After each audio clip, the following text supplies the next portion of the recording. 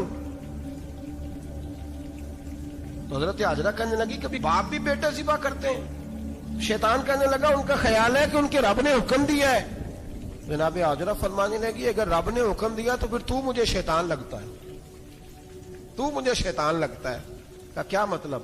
فرمانے لگی اگر رب کریم کا حکم ہے تو میرے پاس ایک اسماعیل ہے، اگر 1000 بھی ہوتے میں سارے اللہ کے راستے میں پیش کر دے دیتی. مالک کا ہی تو ہے سارا کچھ، اسی کا ہے، اس میں لیت اللہ کی کیا گنجائش؟ حضرت سیدنا ابراہیم علیہ السلام نے بیٹے کے حلق پہ چھری رکھ بھی دی اور چھری چلا بھی دی، رکھ بھی دی، اور وہ تو اللہ کریم نے فرمایا یا ابراہیم قد صدقت الرؤیا، ابراہیم تو نے خواب سچا کر دکھایا، وہ قیامت تک تیرا نام رہے گا. حضرت ابراہیم نے وطن بھی دیا، جان بھی دی، بیٹا بھی. اللہ کریم نے دمبے دیے، فرمایا یہ فدیہ ہے. اب یہ قربانی قیامت تک حضرت ابراہیم کے طریقے کے مطابق جاری ہے. حضرت ابراہیم بہت بڑے مہمان نواز تھے، بہت بڑے. آپ جب مصر میں قیام تھا تو بڑے بڑے لمبے چوڑے لنگر پکتے تھے، لوگ آیا جایا کرتے تھے، بڑا تفصیل کے ساتھ کھانا ہوتا تھا. مہمان نوازی آپ کی خاص صفت مبارکہ ہے. ہمارے ہاں بھی مہمان نوازی ہوتی ہے امیروں کی، بلکہ اب تو مہمان نوازی اس طرح کی ہے کہ کل تیری میرے پاس دعوت ہے اور پرسوں میری تیرے پاس ہے. وہی امیروں میں وہ چکر رہتا ہے، پارٹیاں دوست ایک دوسرے کو ڈالتے ہیں، تیری طرف پارٹی تیری طرف. اور اسی انداز میں اب یہ عید آئے گی نا، ٹکا پارٹیاں ہوں گی جگہ جگہ، اور لوگ سوال پوچھنے لگے ابھی سے، کہتے ہیں قربانی کا کتنا گوشت گھر رکھنا جائز ہے؟ قربانی کا کتنا گوشت گھر رکھنا جائز ہے؟ سارا ہی جی ہاں، اس لیے فریزر لے لے، فریج سے نہیں کام چلے گا، سارا ہی جہاز گھر رکھنا سارا ہی جائز ہے، رکھ لیں. او خدا کے بندے، قربانی وہ بندہ دیتا ہے جو سارا سال ہی گوشت کھاتا ہے. صحیح کہہ رہا ہوں؟ قربانی صاحب نصاب، صاحب استطاعت بندہ دیتا ہے نا، تو وہ سارا سال ہی گوشت تو سارا گھر میں رکھنا بھی جائز ہے، لیکن سارا دے دینا بھی. تو جو آ رہی ہے اس پہ کیوں توجہ کرتے ہو؟ جو دوسرا جائز ہے اس پہ کیوں نہیں عمل کرتے؟ سارا تقسیم کر دیں، بات ختم ہوئی. یقین کریں محرم میں جا کے دوست ٹیلی فون کر کے سوال پوچھتے ہیں, کہتے ہیں صاحب سنا ہے قربانی کا گوشت محرم میں کھانا جائز نہیں. میں کہ نہیں, ربیع الاول چ بھی جائز جی, رجب رمضان تک کھاؤ, کوئی بندہ نہیں منع کرتا, اس لیے کہ کسی کو دینا تو پسند ہی نہیں. یا پھر اس میں سے جو خاص خاص چیزیں ہیں وہ اپنی فریج میں, اور باقی جو ہے وہ دوسروں کے لیے. یہ کیا طریقہ ہے ہمارا, اور اسی پہ عمل ہے. اللہ تبارک و تعالی ہمیں سمجھنے کی توفیق عطا فرمائے. یہ قربانی حضرت ابراہیم کا طریقہ ہے. حضور نے اگرچہ نبی پاک کی اپنی سنت تھی, یہ بھی کہہ سکتے تھے سنتی و سنت ابیکم ابراہیم, میری سنت ہے اور تمہارے باپ ابراہیم کی سنت ہے. یہ نہیں فرمایا. جب صحابہ نے کہا قربانی کیا ہے, فرمایا سنت ابیکم ابراہیم, یہ تمہارے باپ ابراہیم کی سنت ہے. ہر صاحب نصاب پر قربانی واجب ہے. جو زکوٰۃ کا نصاب رکھتا ہو اس پر قربانی واجب ہے. یعنی ضروریات سے زیادہ اتنے پیسے, جتنے پیسوں سے زکوٰۃ فرض ہوتی ہے, اتنے پیسے جس آدمی کے پاس قربانی سے پہلے آ جائیں اس آدمی پر قربانی کرنا واجب ہے. بکرا, چھترا, دمبا 1 سال کا, یا دمبا 6 مہینے کا ہو پر اتنا بڑا محسوس ہوتا ہو کہ لگے 1 سال کا ہے, اس کی قربانی ہو سکتی ہے. جانور میں کوئی عیب نہیں ہونا چاہیے, اتنا کمزور نہ ہو کہ ذبح جہاں اسے کرنا ہے وہاں وہ چل کے جا نہ سکے, اتنا کمزور جانور نہ ہو. اس کے اندر بظاہر کوئی اتنا بڑا نقص نہ پایا جاتا ہو, کانا نہ ہو, لنگڑا نہ ہو, کوئی اس کی ہاتھ نہ کٹے ہوئے ہوں, ایسا نقص جو واضح ہو. بکرا 1 سال کا, گائیں اور بھینس یہ 2 سال کی, اونٹ 5 سال کا. اب اس میں یہ ہے کہ ہمارے بہت سارے دوست, چونکہ ہم دیہاتی لوگ ہیں, تو پوچھتے ہیں کہ دوندا نہیں ہے تو چوگا نہیں ہے. تو یہ ہماری پنجابی کی اصطلاحات ہیں, پنجابی کی. شریعت اسلامیہ نے سال بتائے ہیں, یہ تو ہم نے اپنی آسانی کے لیے, یا دیہاتوں میں جو ماحول تھا اس طرح کا جانور لیں, خوبصورت جانور لیں. جو نصاب ہے وہ بھی میں نے آپ کو بتایا. لیکن ایک اور پہلو بھی ہے, نبی پاک صلی اللہ علیہ وسلم پہ زکوٰۃ کبھی فرض نہیں ہوئی, کبھی حضور پہ زکوٰۃ فرض نہیں ہوئی. نبی پاک صلی اللہ علیہ وسلم کے پاس اتنا سرمایہ کبھی اکٹھا ہوا ہی نہیں کہ زکوٰۃ فرض ہو. لیکن نبی پاک کے صحابہ فرماتے ہیں کہ مدینے کے 10 سالوں میں اللہ کے رسول نے ہر سال قربانی فرمائی ہے, ہر سال قربانی دی. اور جس سال حضور حج کرنے گئے اس سال اللہ کے نبی نے 63 اونٹ ذبح فرمائے. اور حضور صلی اللہ علیہ وسلم جب اونٹ ذبح کرنے لگتے نا تو صحابہ کہتے ہیں اونٹ خود دوڑ کے حضور کے سامنے آ کے لیٹ جاتا, اور نبی پاک اسے ذبح کرتے اور فرماتے ہیں ایک دوسرے کو دھکے دیتے اونٹ کے, پہلے میں نے جانا ہے ذبح ہونے کے لیے, پہلے میں نے, انہیں پتا تھا کہ جو مصطفیٰ کے ہاتھوں ذبح ہوگا وہ تو دائمی زندگی پا جائے گا, یہاں بھی وہاں بھی زندہ. 63 اونٹ ذبح کیے. ایک اونٹ میں کتنی قربانیاں ہوتی ہیں؟ 7. اب 63 کو 7 سے ضرب دو گے تو کتنی بنے گی؟ اور پھر نبی پاک صلی اللہ علیہ وسلم نے 10 سال مدینہ منورہ میں قربانی دی, ہر سال.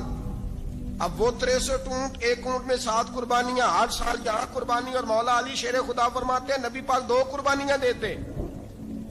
میں نے کہا حضور 2 جانور ذبح کر رہے ہیں آپ, تو حضور نے فرمایا ایک میری طرف سے, ایک میری امت کی طرف سے, غریبوں کی طرف سے. اور حضرت علی کو حضور نے وصیت فرمائی تو 2 دیا کرے گا. یا رسول اللہ صلی اللہ علیہ وسلم میں غلام ہوں, خادم ہوں. حضور نے فرمایا علی ایک تو نے اپنی دینی ہے, ایک میری طرف سے دینی ہے. 2 قربانیاں. مولا علی نے بھی ساری زندگی 2 قربانیاں دی. حضرت علی بھی مال کے نصاب نہیں تھے, اپنا مکان ہی نہیں تھا, کوئی کاروبار نہیں تھا, کئی دن فاقے رہتے تھے, پر قربانیاں کتنی دیتے تھے؟ 2. ہمارے پاس ویسے اگر سسرال میں, میکے میں, کزنوں میں کچھ شادی ہو جائے تو 50-60 ہزار کا خرچہ برابر ہے, وہ پکا ہے. اور قربانی کی باری غریب ہو گئے, سارے غریب ہو گئے, کہتے نہیں یہاں مشکل ہے. اور خدا کے بندے اللہ کے ساتھ تجارت کر, اس کے رستے میں 1 دے گا, رب تجھے 70 گنا اضافہ کے ساتھ عطا فرمائے گا. قربانی مال کے نصاب پہ ہے. کوشش کیا کریں کہ اللہ کے رستے میں جب دینا ہو پھر لیت اللہ سے بچیں, خوبصورت جانور لائیں. جن کو اللہ نے توفیق دی ہے ان کے لیے نصیحت ہے, جن کو اللہ نے توفیق دی. میں نے اپنے حضرت صاحب کو دیکھا ہے, وہ کہتے تھے کئی جانور اللہ نے بڑا نوازا ہے. کہتے ایک میرا ہے, ایک میرے ماں کا, ایک میرے باپ کا ہے, ایک میرے فلاں استاد صاحب کا, ایک میرے پیر صاحب کا ہے. یہ جانور غوث اعظم جیلانی کا نام کا دے رہا ہوں. اور پھر ایک بڑا خوبصورت جانور بندہ ہوتا اور حضرت خود ان کو چارہ ڈال رہے ہوتے. تو حضور یہ کیا ہے؟ فرمانے لگے یہ میں رسول اللہ کے نام پہ قربان کروں. یہ نبی پاک کے نام پر قربان کیا جائے گا. جن کو اللہ نے حیثیت دی ہے وہ کوشش کریں اپنے محبوب کی طرف سے بھی قربانی کریں. نبی پاک کے نام کی قربانی دے, خوبصورت سا جانور پیارا, پھر اس کی خدمت ہو, پھر اس کی قربانی دی جائے اور نبی پاک کے نام پر قربانی دی جائے. حضور نے خود وصیت فرمائی حضرت ابو بکر صدیق کو, قربانی بڑا حسین عمل ہے. اور میرے نبی پاک صلی اللہ علیہ وسلم نے ناراضگی بھی فرمائی, ذرا خوگر حمد سے تھوڑا سا گلا بھی سن لے. میرے حبیب نے فرمایا جو طاقت کے باوجود قربانی نہ کرے وہ ہماری عیدگاہ میں عید کی نماز پڑھنے نہ آئے, وہ نہ آئے. اور یا رسول اللہ جو کرے گا, فرمایا قربانی کے جانور کا خون کا قطرہ بعد میں زمین پہ گرے گا, اللہ اس کے سارے گناہ پہلے معاف فرما دے گا, اللہ اس کے سارے گناہوں کو بخشے گا. قربانی کریں, خوبصورت انداز میں کریں, اللہ کی رضا کے لیے. بزرگوں نے لکھا ہے 3 حصے کرو گوشت کے, ایک گھر میں رکھو, ایک رشتہ داروں میں بانٹو, پڑوسیوں میں بانٹو, اور تیسرا فقط غریبوں کو دو. لیکن میں اکثر یہ سوچتا ہوں کہ ہمارے ہاں قربانی کرتا ہی وہ ہے جن کے گھر میں ہر جمعرات کو چھوٹا گوشت پکتا ہے, اور جن کے گھر میں ہفتے میں 3 دفعہ مرغی کا گوشت پکتا ہے, وہی تو قربانی دینے کے قابل ہوتے ہیں. تو وہ بھی اگر قربانی کے بکرے میں سے بھی تیسرا رکھنا چاہیں تو اجازت تو ہے, میں نے کہا سارا رکھنے کی بھی اجازت ہے. لیکن اگر آپ مہربانی کریں, کوشش کریں کہ یار ہم تو سارا سال ہی کھاتے ہیں, اور ہمارے یہاں جو گوشت تقسیم ہوتا ہے نا وہ بھی باری لگی ہوئی ہے, ادھر سے پلیٹ آئی تھی گوشت کی تو ادھر سے بھر کے چلی گئی. بھئی اس نے کی ہے, اس کو بار بار گوشت دینے کا کیا مطلب ہے؟ آپ یہ دیکھیں عزیزوں میں, رشتہ داروں میں, اور میں اگر تھوڑا سا آپ کی توجہ کرانے میں کامیاب ہو جاؤں تو سفید پوش لوگوں کو دیکھیں. کچھ سفید پوش ہیں, سفید پوش جن کے اوپر قرضے ہیں, بیماریوں نے جکڑ لیا ہے, گھر میں بڑے بڑے سخت مریض آ گئے ہیں. سفید پوش پہلے دیا کرتے تھے, آپ ان سے پوچھتے ہیں صاحب قربانی, تو بات کو ٹالتے ہیں. وہ کہتے ہیں سوچ رہا ہوں کوئی حصہ ڈال جائے. پردہ پوشی کرتے ہیں, کہتے ہیں کہیں حصہ رکھا ہوا, پردہ پوش. اکثر وہ لوگ قربانی نہیں دے پاتے, اکثر دیا کرتے تھے اب نہیں دے پا رہے. کیوں؟ اس لیے کہ مشکلات ایسی آ گئیں. ان لوگوں کا خیال کریں, ان کے گھروں تک گوشت پہنچا کے آئیں.